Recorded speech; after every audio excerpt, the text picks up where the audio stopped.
menjalani proses fotosintesis. Selanjutnya yaitu apotek hidup.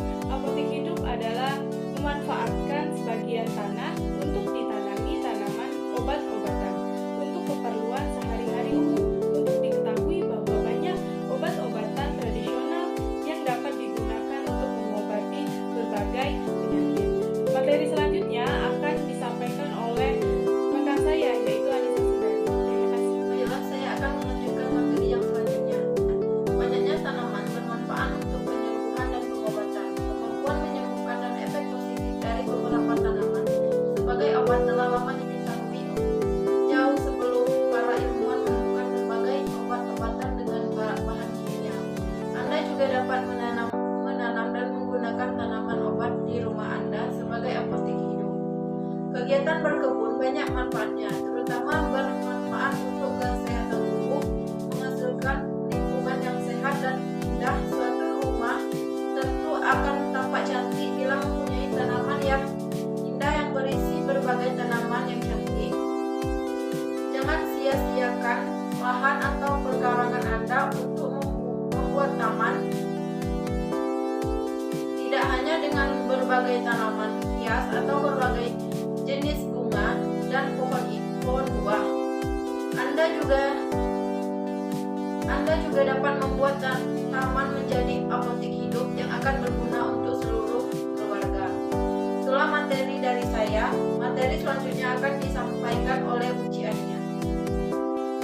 Menanam berbagai tanaman di rumah memiliki banyak manfaat, apalagi jika kandungan yang ada di dalam tanaman tersebut mempunyai khasiat tersendiri seperti halnya apotek hidup. Berbagai masalah pada kesehatan kita dan keluarga dapat diatasi dengan mudah dan efektif. Berikut adalah manfaatnya, di antaranya yaitu yang pertama, memperbaiki sirkulasi udara di rumah dan di sekitarnya. Yang kedua, mempercantik perkarangan rumah yang kosong saat dipandang.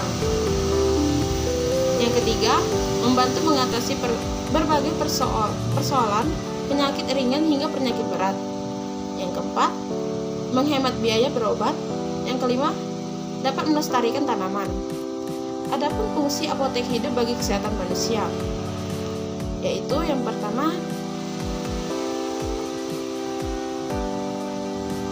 mempunyai obat yang dapat diracik sendiri jika terkena penyakit.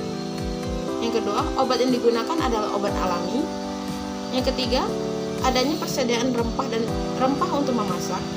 Yang keempat, dapat mencegah hama dan serangga yang datang ke rumah.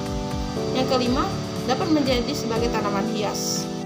Baiklah, materi selanjutnya akan disampaikan rekan saya, Putri Andrini.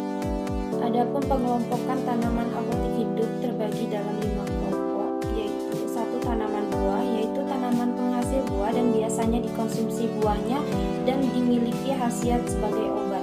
Yang kedua, tanaman sayuran, yaitu bahan masakan, sumber vitamin dan mineral serta memiliki khasiat obat. Yang ketiga, tanaman rempah-rempah, yaitu tanaman yang biasa digunakan sebagai bumbu dapur dan memiliki khasiat obat. Yang keempat, tanaman hias, yaitu tanaman yang biasa digunakan sebagai unsur dekoratif di dalam maupun di luar ruangan namun memiliki khasiat obat.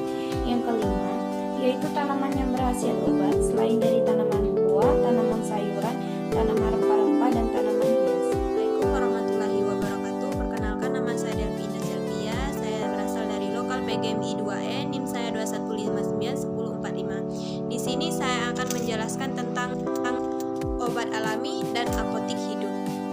Definisi tanaman hidup dan apotek hidup. Yang pertama ada tanaman hidup. Tanaman hidup merupakan satu makhluk hidup yang terdapat di alam semesta. Selain itu adalah makhluk hidup yang memiliki daun, akar, dan batang sehingga mampu menghasilkan makanan sendiri dengan menggunakan klorofil untuk menjalani proses fotosintesis. Yang kedua ada apotek hidup. Apotek hidup adalah sebagian tanah untuk ditanami tanaman obat-obatan untuk keperluan sehari-hari. Umum diketahui bahwa banyak obat-obatan yang tradisional yang dapat kita gunakan untuk mengobati berbagai jenis penyakit. Yang selanjutnya manfaat-manfaat dan fungsi apotek hidup. Yang pertama, memperbaiki kualitas siklus udara di rumah ataupun di sekitar rumah. Yang kedua, mempercantik pekarangan rumah yang kosong saat dipandang.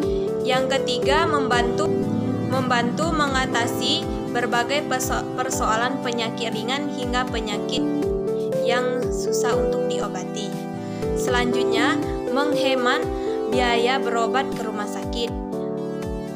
Seterusnya, bermanfaat saat dalam darurat ataupun membutuhkan obat. Setelah manfaat, adapun fungsi-fungsi yang bermanfaat untuk kita.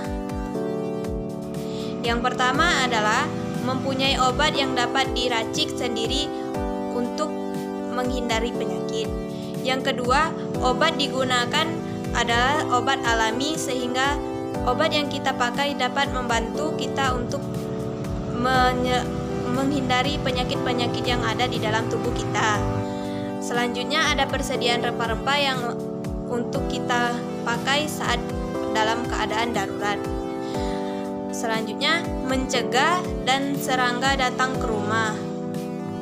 Yang terakhir ada bonusnya yaitu menjadi tanaman hias di sekitaran rumah kita. Adapun yang ketiga, pengelompokan apotik hidup. Adapun pengelompokan tanah.